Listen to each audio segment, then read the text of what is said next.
Welcome again to this edition of Deviant History. Tonight's story is about one of the most brilliant careers of a 19th century woman. It was not just lucky circumstances, but her intellect that let her pass through devastating wars, massive rebellions, and defeat everyone who dared to challenge her power. Her beginnings were relatively humble. She was born into a family of Manchu aristocrats, and she received a traditional, and actually an obsolete, sort of education. Thinking of prestige, the family prepared her for the emperor's harem. The imperial court lived its luxurious and insulated life, staying pretty far away from reality. While the Taiping rebellion was spreading over his empire, the young emperor Xianfeng chose new concubines for the harem at a special event in the forbidden city of Beijing. Only young Manchu women had the chance to become part of the harem. This was in 1851, and 16-year-old Cixi was appreciated. Prestige for the family? Nothing promising to her. Just the role of a lowest-ranking concubine, one of hundreds at the palace.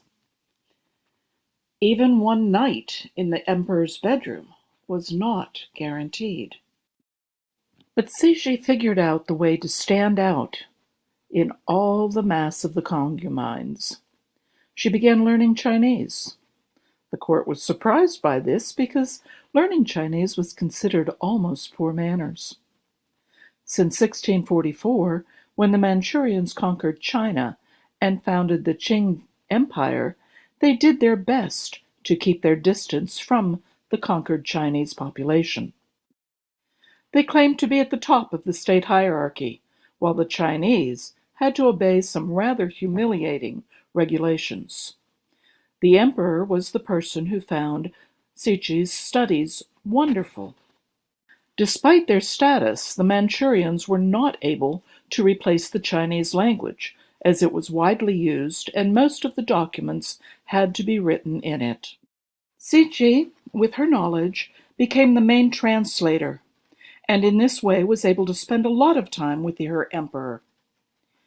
Amazingly, the Empress Xian did not mind at all, even when Cixi became pregnant. The Empress could not have children of her own, and that was the reason for her tolerance. However, Empress Xian took the child from the crying mother and became his mentor. At the same time, Cixi began irritating some of the men at the court.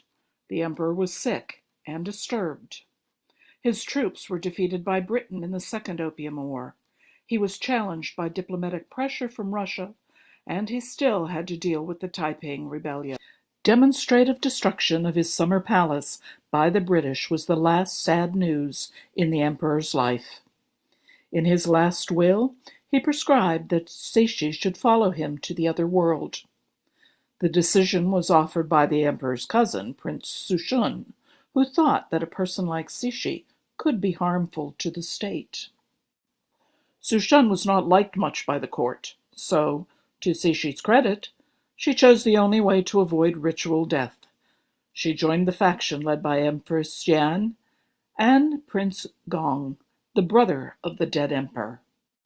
And the choice worked out well. Cixi obtained a special award. She was allowed to define the details of Fucheng's execution.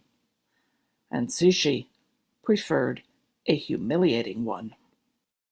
Fucheng was driven through Beijing's streets in a cage and finally beheaded in public. But her alliance with the triumphant faction was not going to last long. She did not feel safe enough to confront them, though, and the conflict with Prince Gong became a form of intrigue. The tension became obvious within the court ceremonies. Cixi and Gong were the ones who began violating the etiquette rules towards each other.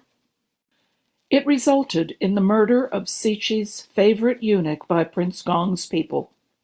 The action was widely supported by high-ranking officials, since the eunuch had become a symbol of impudence. In February 1873, her son, Tongji, declared the beginning of his reign, and that meant he had become an adult and an independent ruler. Cixi claimed that she had left politics. However, her presence behind her son's throne and the influence on him remained clear. She might have enjoyed the position throughout his reign, but on the 12th of January 1875, 19-year-old Emperor Tongji died from smallpox. Since her son did not have children, there was the necessity to find a new emperor among the members of the ruling house. Cixi succeeded again, as the court approved her nephew, Guangxu, who was just 3 years old. With this little boy, Cixi was able to become the regent again. Absolute power was the next step. On April 8, 1881, Empress Xian died suddenly during a ceremony. An hour before that, she had received a box with her favorite sweets gifted by Cixi, who now became the only Empress Dowager at the palace. Prince Gong, however, was not so easy to get rid of. He was also very popular at court. The opportunity was unexpectedly given by France.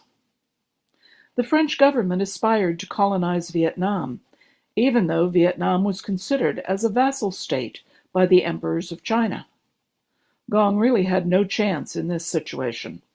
He understood that contemporary Chinese troops could not fight successfully against a European army.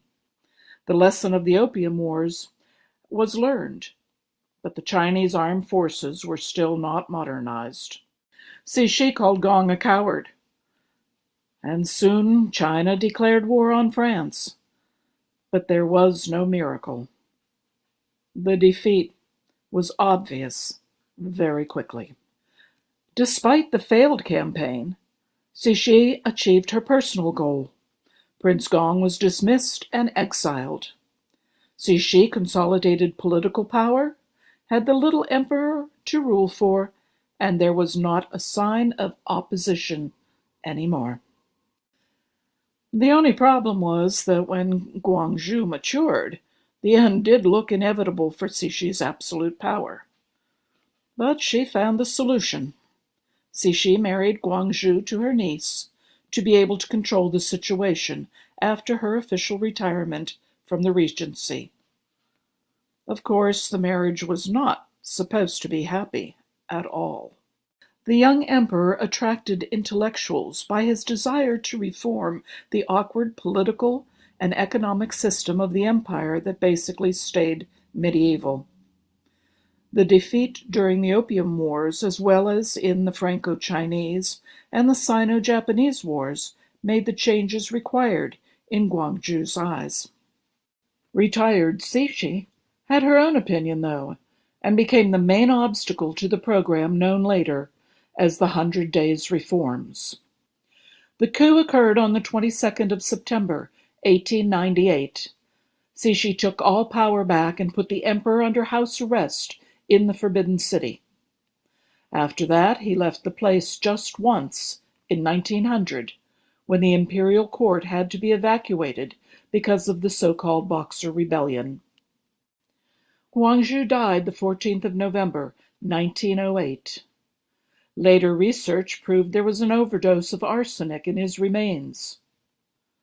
So the childless emperor was poisoned, and Cixi was able to appoint a new boy as emperor and become his regent.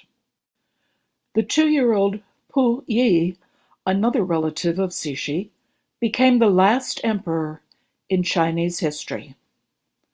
Cixi provided a ceremony for the new baby emperor and told his father to wait for her orders when she awoke from her rest. No one could have expected that her rest was going to be eternal. Cixi died the day after the murder of Guangxu. In the folk memory, she has stayed a negative character, a symbol of the human greed to power that was above national interests. In 1924, her tomb was vandalized by Chinese soldiers, and her remains were thrown out. However, former members of her court retrieved them and put them back in the coffin. So at least a few people continued to honor this empress. And that's it for this evening tale. We hope you come back again next week for another Deviant History. Please like us or subscribe to our YouTube channel. Goodbye for now.